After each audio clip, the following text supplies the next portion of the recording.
What's up guys, this मेर and you are watching Ghumakkad boy. So guys, जैसे कि आप लोगों को पता है, जल्द ही केदारनाथ बाबा के पट बंद होने वाले हैं। मगर अभी भी जो यात्री केदारनाथ जाना चाहता है, मगर अभी भी चार धाम की यात्रा की गाइडलाइंस को लेकर कंफ्यूजन बनी हुई है, वो सभी कंफ्यूजन्स मैं आज इस वीडियो में क्लियर करने वाला हूँ। चाहे वो ई पास को लेकर हो, कोरोना रिपोर्ट को लेकर हो, रजिस्ट्रेशन को लेकर हो, हेलीकॉप्टर सर्विस को लेकर हो, केदारनाथ बाबा के पट कब बंद होने वाले हैं, एक्सेट्रा सभी जितने भी डाउट्स आपके मन में है वो सारे मैं आज इस वीडियो में क्लियर करने वाला हूँ। इसलिए वीडियो एंड तक जरूर देखिएगा। वीडियो के एंड में ही मैं आपको 8 से 10 बातें ऐसी बताने वाला हूँ जो आप केदारनाथ बाबा के द्वार जाने से पहले आपको मालूम होनी चाहिए, और साथ में मैं आपको एंड में एक सीक्रेट भी बताने वाला हूँ। तो वीडियो के एंड तक बने रहिएगा। अब बात कर लेते हैं ई पास को लेकर।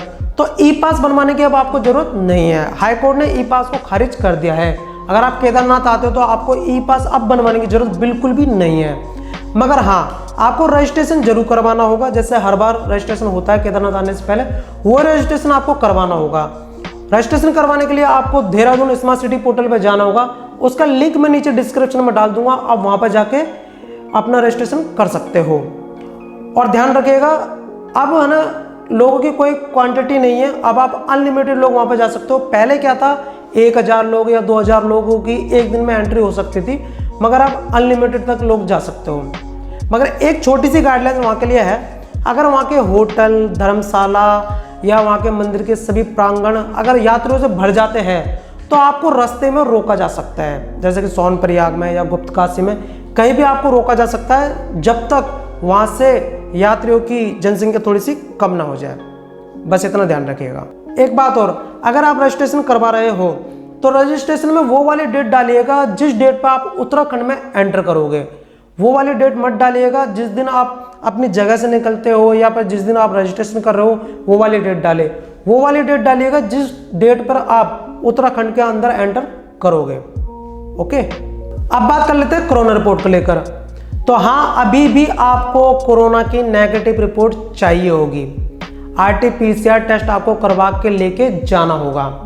अगर आपके दोनों वैक्सीन लग चुकी है, अगर आपकी वैक्सीन लगे हुए, जो दूसरी वैक्सीन है वो लगे हुए 15 दिन हो चुके हैं, तो आपको कोई भी कोरोना की नेगेटिव रिपोर्ट नहीं चाहिए होगी।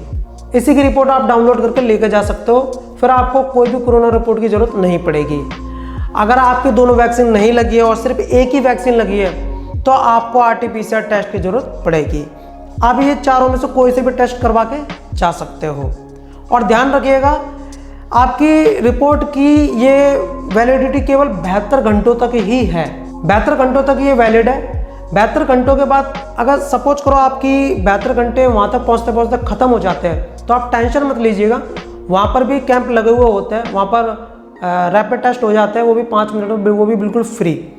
लेकिन ये ज़रूरी है कि आपने रिपोर्ट लेके जाना कि भाई हमने टेस्ट करवाया था मगर यहाँ तक आते आते ख़त्म हो चुका है, तो कोई दिक्कत नहीं होगी आपको। वहीं पर आपका रैपिड टेस्ट करेंगे फटाफट 5 मिनट में, और वो बिल्कुल फ्री और आपकी एंट्री हो जाएगी।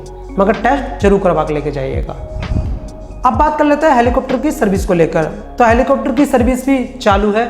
अगर आप अपना टाइम बचाना चाहते हो और हेलीकॉप्टर के द्वारा केदारनाथ पहुंचना चाहते हो तो आप बिंदास होकर जा सकते हो। मगर ध्यान रखिएगा, अगर आप हेलीकॉप्टर सर्विस लेते हो तो आप ऑनलाइन ही बुक करके आए, वो भी कम से कम 4 से 5 दिन पहले बुक करके तब आए। अगर आप ऑफलाइन टिकट लेते हो तो या तो आपको टिकट नहीं मिलेगी, और अगर मिल भी गई तो आपको बहुत ज़्यादा टाइम खर्च करना पड़ सकता है। इसलिए आप बुकिंग ऑनलाइन ही करें। उसका लिंक मैं नीचे डिस्क्रिप्शन में डाल दूंगा। आप उस वेबसाइट पर जाके हेलीकॉप्टर की सर्विस के लिए बुकिंग कर सकते हो। हेलीकॉप्टर की सर्विस के प्राइस कुछ इस प्रकार है। और अगर आपको और भी अच्छे तरीके से हेलीकॉप्टर की सर्विस के बारे में जानना है, सारी इंफॉर्मेशन जाननी है, तो उसकी वीडियो मैंने एक अच्छी तरीके से एक अलग से बनाई हुई है। उसका लिंक मैं ऊपर आई बटन में और नीचे डिस्क्रिप्शन में और वीडियो के एंड में भी डाल दूंगा। आप वहां पर जाके देख सकते हो। तो अब बात कर लेते हैं कुछ खास और जरूरी बातें। पहली, अगर आपको जुकाम, खांसी या बुखार के लक्षण हो तो आप केदारनाथ ना जाएं, नहीं तो आपको वहाँ पर टेस्ट करवाना पड़ सकता है। और अगर आपकी ज़्यादा तबीयत खराब हुई तो आपको भर्ती भी किया जा सकता है कई दिनों तक। इसलिए अगर आपके अंदर ये लक्षण है तो आप केदारनाथ ना जाए। दूसरी बात, बद्रीनाथ, गंगोत्री और यमुनोत्री जो टेम्पल है उनके अंदर आपको अंदर घुसकर दर्शन नहीं करने दिया जाएगा।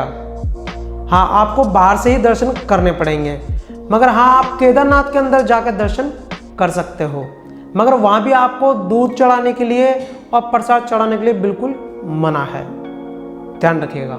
तीसरी बात, केदारनाथ में दर्शन आपके टोकन द्वारा होंगे। आपको पहले वहाँ पर जाकर टोकन लेना होगा।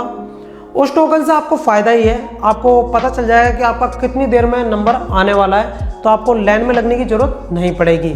तो जब तक आप उस टाइमिंग में या तो आप आसपास की जगहों पर घूम सकते हो या फिर अपने होटल में स्टे कर सकते हो, इसलिए आपको टोकन द्वारा ही दर्शन कराए जाएंगे। चौथी बात, मौसम को लेकर है। केदारनाथ में मौसम के अभी उतार चढ़ाव बने हुए हैं, जब मर्जी बारिश आ जाती है वहाँ पर, और बर्फबारी के भी आसार बने हुए हैं, यानी कि 18, 19, 20 तक को भी चांसेस है कि वहाँ पर बर्फ़ गिर सकती है। तो वहाँ का माहौल इस टाइम पे ठंडा बहुत ज़्यादा है, तो आप वहाँ पर गर्म कपड़े और अम्ब्रेला और रेनकोट लेके जरूर जाए, क्योंकि वहाँ पर जब आप पदयात्रा करते हो तो आपको बहुत सारी जगह ऐसी है जहाँ पर आपको छुपने की जगह बिल्कुल नहीं मिलेगी कई किलोमीटर तक। तो इसलिए ये सारी चीज़ें पहले से ही आप लेकर जाए अपने साथ में, ताकि आपको दिक्कत ना हो सके। पांचवी बात, अगर आप पैदल नहीं चल सकते तो आपको वहाँ पर खच्चर की सुविधा मिल जाएगी, और जो खच्चर के प्राइस है वहाँ पर 2300 रुपये सरकारी रेट है, तो उसमें कोई बार्गेनिंग नहीं है, कोई दिक्कत नहीं है। अगर आप खच्चर द्वारा जाना चाहते हो तो वो भी जा सकते हो। छठी बात, आप अपने जितने भी डॉक्यूमेंट्स हैं, चाहे वो रजिस्ट्रेशन को लेकर हो, कोरोना रिपोर्ट को लेकर हो, तो वो आप हार्ड कॉपी में लेके जाए अपने साथ में, और साथ में आधार कार्ड बिल्कुल ना भूलें। तो डॉक्यूमेंट्स आपके कंप्लीट करके लेके जाए, ताकि आपको कहीं भी चेक कराने में कोई भी परेशानी ना आ सके। सातवीं बात, होटल को लेकर है। तो होटल आपको सोनप्रयाग में 600 से लेकर 800 रुपये तक मिल जाएंगे, और वही इसी प्राइस में आपको केदारनाथ में मिल जाएंगे, 600 रुपये से लेकर 800 रुपये तक। कम से कम प्राइस है, अगर आप ज़्यादा में लेना चाहते हो तो वो तो खैर मिल ही जाएंगे, लेकिन कम से कम में आपको 600 से लेकर 800 रुपये तक के रूम आपको आसानी से मिल जाएंगे वहाँ पर। लेकिन अगर आपको गीज़र के साथ में रूम चाहिए तो कम से कम आपको 1000 से 1200 रुपये तक में मिलेंगे गीज़र वाले रूम। अगर आप ज़्यादा पैसे खर्च कर सकते हो तो फिर तो कोई दिक्कत ही नहीं है, आप अच्छे रूम भी ले सकते हो। आठवीं बात, ध्यान रखिएगा, मंदिर के प्रांगण में जो भी जैसे कि मूर्ति है, घंटियाँ है या और भी कई चीज़ें, तो उनको छूने के लिए बिल्कुल मना है, और प्रसाद बांटना बिल्कुल मना है, एक दूसरे को तिलक लगाना भी बिल्कुल मना है। तो इन चीज़ों का भी ध्यान रखिएगा, ये चीज़ें भी वहाँ पर बिल्कुल ना करिएगा, इस चीज़ के लिए भी वहाँ पर मना है बिल्कुल भी। तो ये कुछ बात है जो आप जरूर ध्यान रखें। 9वीं बात, केदारनाथ के जो पट है वो नवंबर के 6 तारीख को बंद होने वाले हैं। ध्यान रखिएगा, केदारनाथ के जो पट है वो 6 नवंबर को बंद हो जाएंगे, इसलिए आपको जो भी बुकिंग करनी है या फिर दर्शन करने हैं तो अब आपने अपने हिसाब से देख लीजिएगा कि आपको किस टाइम पे जाना चाहिए। और जैसा कि मैंने आपसे कहा था कि मैं आपको एक सीक्रेट बताऊंगा, तो वो सीक्रेट ये है कि देखो दोस्तों, ये जो मैंने आपको चीज़ें बताई है, रूल रेगुलेशन बताए हैं, ये सारे सरकारी रूल रेगुलेशन है जो हमको वहाँ पर गाइडलाइन के हिसाब से फॉलो करने पड़ेंगे। मगर एक चीज़ मैं आपको ज़रूर बता दूँ कि यार आपको ज़्यादा टेंशन लेने की ज़रूरत नहीं है, बस आप रजिस्ट्रेशन करवाइए और रैपिड टेस्ट भी करवा के लेके जा सकते हो, कोई दिक्कत नहीं है। बस ये करवाइए और बिंदास होकर जाइए, और कुछ मत सोचिए क्या करना है क्या नहीं करना, क्योंकि सरकारी आंकड़ों के हिसाब से थोड़ा सा कन्फ्यूजन लगता है हमको कि यार ये करना पड़ेगा वो करना पड़ेगा, लेकिन वहाँ पे जाके सब कुछ नॉर्मल हो जाता है। बस ये रैपिड टेस्ट और रजिस्ट्रेशन करवा के जाइए और बिंदास होकर जाइए। और दोस्तों, आप मेरी केदारनाथ की पूरी सीरीज़ देखना ना भूलिएगा, उनका लिंक मैं नीचे डिस्क्रिप्शन में डाल दूंगा, आप जरूर देखिएगा। दिल्ली से लेके केदारनाथ तक बाय रोड जो खूबसूरती है वो मैंने केदारनाथ की इन वीडियो में दिखाई हुई है। अगर आपको देख के मज़ा ना आ जाए तो कमेंट करके जो मर्जी बोल लीजिएगा। तो जाइएगा ज़रूर और देखिएगा ज़रूर इन सभी मेरी केदारनाथ की सीरीज़ को। और दोस्तों, वीडियो अच्छी लगी तो वीडियो को लाइक ज़रूर कर दीजिएगा, और चैनल को सब्सक्राइब करना ना भूलिएगा, और बेल आइकन हिट जरूर कर लीजिएगा। और यहाँ के बारे में और कुछ अगर आप जानना चाहते हो तो आप मुझे नीचे कमेंट करके पूछ सकते हो। आपकी जो भी क्वारी होगी मैं बिल्कुल सॉल्व करूँगा आपके कमेंट के द्वारा बताकर। तो चलिए दोस्तों, जब तक के लिए टूरिस्टों को रिस्पेक्ट कीजिए, टूरिस्ट प्लेस पर गंदगी ना फैलाइए।